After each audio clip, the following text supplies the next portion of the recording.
وہ یہ ہے کہ اذان کے کلمات ہمیں سنائی دیتے ہیں، چاہے ہم چوراہوں پر بیٹھے ہوں، روڈوں پر کھڑے ہوں، یا کسی دکان میں بیٹھے ہوں، یا کہیں بھی مشغول ہوں، یا اپنے گھر میں ہوں، اذان کے کلمات سنائی دیتے ہیں۔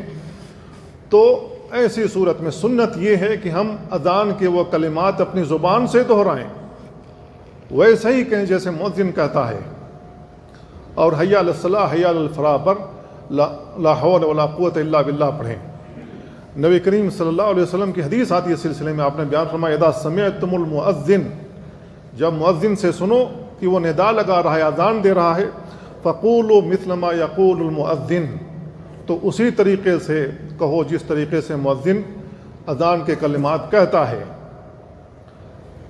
تو ہمیں وہی کہنا چاہیے۔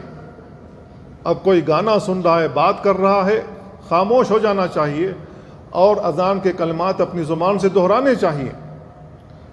جب اذان ختم ہو جائے اس کے بعد ہم درود شریف پڑھیں، اور درود شریف پڑھنے کے بعد ہم دعا پڑھیں، اللہم رب هذه الدعوة التامة والصلاة القائمة آت محمدا الوسیلة والفضیلة وابعثه مقاما محمودا الذي وعدته۔ یہ صحیح بخاری کے الفاظ ہیں۔ جو شخص یہ دعا پڑھ لے، اللہ کے نبی صلی اللہ علیہ وسلم بیان فرماتے ہیں حلت له شفاعتی یوم القیامہ، قیامت کے دن میری شفاعت اس کے لیے حلال ہو جائے گی۔ اگر ہم نبی کریم صلی اللہ علیہ وسلم کی سفارش چاہتے ہیں، شفاعت چاہتے ہیں قیامت کے دن، ہم اپنے آپ کو بخشوانا چاہتے ہیں، تو یہ لیگل طریقہ ہے۔